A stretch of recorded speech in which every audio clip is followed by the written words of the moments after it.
Time মেশিনে করে সময়ের থেকে পিছিয়ে যাওয়ার গল্প আপনাদেরকে বলেছি, যে টাইম মেশিনে করে কি আপনি অতীতে চলে যেতে পারবেন বা ভবিষ্যতে এগিয়ে যেতে পারবেন, সেই কথা তো আপনাদেরকে বলেছি। কিন্তু আপনি এই জায়গাটাতে গেলে, মানে এই দেশে যদি আপনি যান, তাহলে একেবারে ৮ বছর আপনি পেছনে চলে যাবেন। টাইম মেশিনে করে যেতে হবে না, একদম সরাসরি আপনি চলে যাবেন ৮ বছর পেছনে। মানে আজকে ২০২৪ সালে দাঁড়িয়ে যদি আপনি এই দেশে যান, তাহলে আপনি পৌঁছে যাবেন ২০১৬-তে। বাস্তব এটা, একেবারেই সত্যি।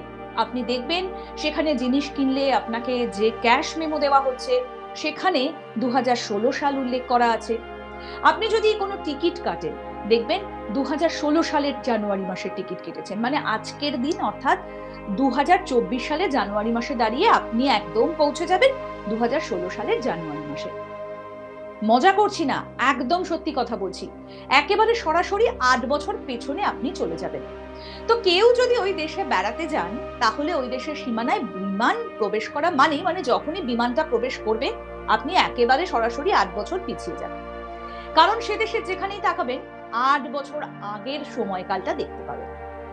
এই দেশটা যেন একটু বেশি আসতে চলে, ধীরে ধীরে, কোনো তাড়া নেই। ক্যালেন্ডারের পাতা বদলায় দেরিতে। অন্যান্য দেশের তুলনায় ৭ বছর ৮ মাস পিছিয়ে রয়েছে এই দেশ। তাই এবছর অর্থাৎ ২০২৪ সালে যখন আমরা পা দিয়েছি, দেশটা কিন্তু তখনও দাঁড়িয়ে রয়েছে ২০১৬ সালে। ভাবুন একবার, মানে এটা যখন ২০২৪, দেশটা কিন্তু তখনও রয়েছে কততে না ২০১৬ সালে। পূর্ব আফ্রিকার ইথিওপিয়ার কথা আপনাদেরকে বলছি। কিন্তু কেন ইথিওপিয়ায় এই নিয়ম? কেন ইথিওপিয়া এখনো এই ৭ বছর ৮ মাস পিছিয়ে রয়েছে? যদি জানতে চান আসল কারণ, এর পেছনে কি রহস্য, তাহলে পুরো ভিডিওটা আপনাকে দেখতে হবে। ভালো লাগলে লাইক করুন, শেয়ার করুন, কমেন্ট করুন। আজ তাক বাংলার ইউটিউব চ্যানেল সাবস্ক্রাইব করুন, নোটিফিকেশন পেতে বেল বাটন অপশনটা প্রেস করুন। ইথিওপিয়ার গল্প তো আপনাদের বলবো, কিন্তু কিছুদিন আগে টাইম মেশিন নিয়ে একটা এপিসোড তৈরি করেছিলাম, যে সত্যিই কি টাইম মেশিনে করে অতীত বা বর্তমানে বা ভবিষ্যতে যখন খুশি যেখানে ইচ্ছে আপনারা ভ্রমণ করতে পারবেন? উত্তর কি বলছে? যদি না দেখে থাকেন, তাহলে অবশ্যই এই আই বাটনটা একবার প্রেস করুন আর জেনে নিন টাইম মেশিনের সব রহস্য। তাহলে চলুন আমরা আবার যাই ইথিওপিয়ায়। পূর্ব আফ্রিকার ইথিওপিয়া আফ্রিকার বহু দেশের মতো এই দেশটাও আর্থিকভাবে বেশ পিছিয়ে রয়েছে। শুধু আর্থিক দিক থেকে নয়, সময়ের দিক থেকেও বেশ পিছিয়ে এরা। হবে নাই বা কেন? এদের তো ১৩ মাসে বছর হয়।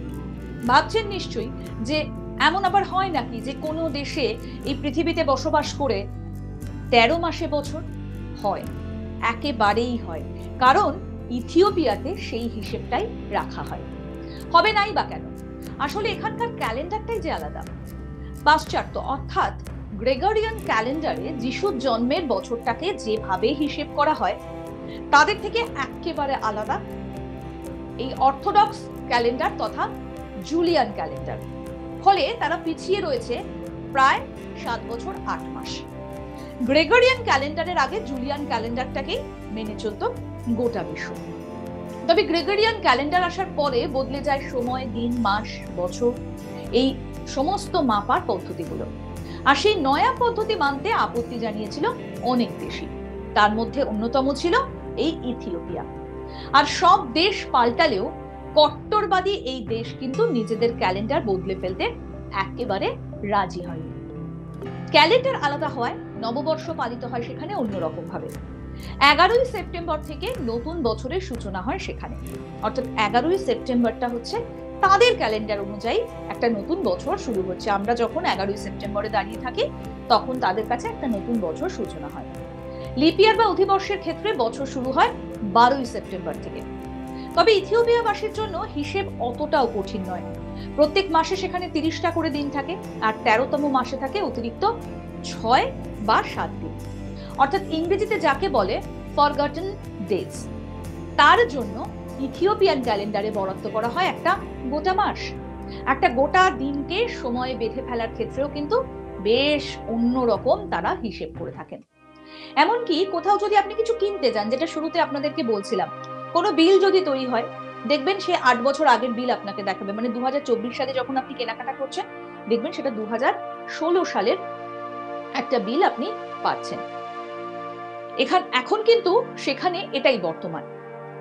কতটা টাইম মেশিনের মতো শোনাচ্ছে না পুরো বিষয়টা? কিন্তু টাইম মেশিনের মতো শোনালেও এটাই কিন্তু সত্যি। আফ্রিকার সব থেকে পুরনো স্বাধীন রাষ্ট্র হচ্ছে ইথিওপিয়া। এই ইথিওপিয়া কিন্তু বাকি বিশ্বের থেকে 8 বছর করে পিছনে রয়েছে। সারা বিশ্বে যেখানে গ্রেগরিয়ান ক্যালেন্ডার ব্যবহার করা হয়, সেখানে ইথিওপিয়ায় কি ব্যবহার করা হয় না, ইথিওপিয়ান ক্যালেন্ডার। আর সেই চিরাচরিত রীতি তারা এখনো বদলায়নি। ইথিওপিয়ার ক্যালেন্ডার গ্রেগরিয়ান ক্যালেন্ডার থেকে 8 বছর পিছিয়ে রয়েছে, যেটা আপনাদেরকে বলছিলাম। ইথিওপিয়ান ক্যালেন্ডারে 12 মাস হয় না, 13 মাস হয়। ইথিওপিয়ান ক্যালেন্ডারে 12 মাস ধরা হয় 30 দিন করে, আর বাকি যে দিনগুলো পড়ে রয়েছে অর্থাৎ সেই দিনগুলোকে নিয়ে তৈরি করা হয় 13তম মাস। ইথিওপিয়ার এই 8 বছর পিছিয়ে থাকা অন্য দেশ থেকে কাজে বা ঘুরতে আসা মানুষজনকে কিন্তু সমূহ সমস্যার মধ্যে ফেলে দেয়। কারণ সেখানকার তারিখ সাল দেখে তা বদলে গ্রেগরিয়ান ক্যালেন্ডারে ফেলে প্রতিনিয়ত তাকে দেখতে হয় যে সেদিনের তারিখটা কত। ধরুন আপনি কোনো কাজে আজকে সেখানে গেছেন, ওখানে গিয়ে আপনাকে দেখাবে 2016 সাল। এবার ধরুন তারপরে আবার আপনি গেলেন, আপনি ধরুন সেই রকমও একটা 2016 সালের আরো একটা বিল বা কাগজপত্র পেলেন। এবার আপনাকে সেই ডেটগুলো হিসেব করে করে দেখতে হবে গ্রেগরিয়ান ক্যালেন্ডার অনুসারে যে আমরা কোন বছর কোন মাস কোন দিনে দাঁড়িয়ে রয়েছি। তবে নিজস্ব দিনপঞ্জির জন্য আন্তর্জাতিক ক্ষেত্রে কিন্তু বেশ অসুবিধাতে পড়তে হয় দেশের বাসিন্দাদের। ধরুন যদি কেউ দেশের বাইরে বেড়াতে যাচ্ছেন, হোটেল কিংবা উড়ান বুক করতে হবে, সেক্ষেত্রে বেশ নাকাল হতে হয় তাদের। ধরুন হবে নাই বা কেন, সেক্ষেত্রে এই 7 বছর 8 মাস এগিয়ে এগিয়ে তাদেরকে হিসেবটা করতে হবে। তবে সে যত অসুবিধাই হোক না কেন, কোনো চাপের কাছেই কিন্তু নতি স্বীকার করেননি এখনো পর্যন্ত এই ইথিওপিয়ার মানুষজন। তারা নিজেদের পরিচালনা মতোই, নিজেদের মতো করেই তারা সেই ক্যালেন্ডার ব্যবহার করে আসছেন। তো এই যে হিসেবটা, অর্থাৎ এই যে 7 বছর 8 মাস পিছিয়ে থাকা বা প্রায় 8 বছর পিছিয়ে থাকা, এটাও কিন্তু তাদের কাছে একটা বড় বঞ্চনা বা যাই হোক না কেন, বিভিন্ন সময় তারা কিন্তু নানা রকম অভিযোগ করে। কারণ ইথিওপিয়ার মানুষজনের মধ্যেও কিন্তু নানা রকম অভাব, অভিযোগ, ক্ষোভ এগুলো রয়েছে।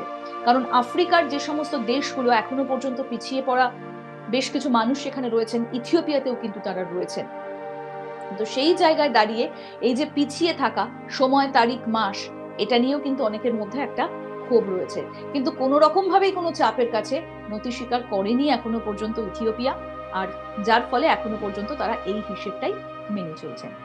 তো কেমন লাগলো? যাবেন নাকি একবার পরখ করে দেখতে যে কিভাবে আপনি পিছিয়ে যেতে পারেন সেই 8 বছর আগে, বা 8 বছর আগে আপনার দিনগুলো যদি আপনি আরো একবার ফিরে পেতে চান, তাহলে অবশ্যই একবার ইথিওপিয়া থেকে ঘুরে আসতে পারেন। কেমন লাগলো জানাবেন। যদি ভালো লেগে থাকে অবশ্যই লাইক করবেন, শেয়ার করবেন, আর অতি অবশ্যই আজ তাক বাংলার ইউটিউব চ্যানেল সাবস্ক্রাইব করুন, নোটিফিকেশন পেতে বেল বাটন অপশনটা প্রেস করুন। দেখতে থাকুন আজ তাক বাংলা।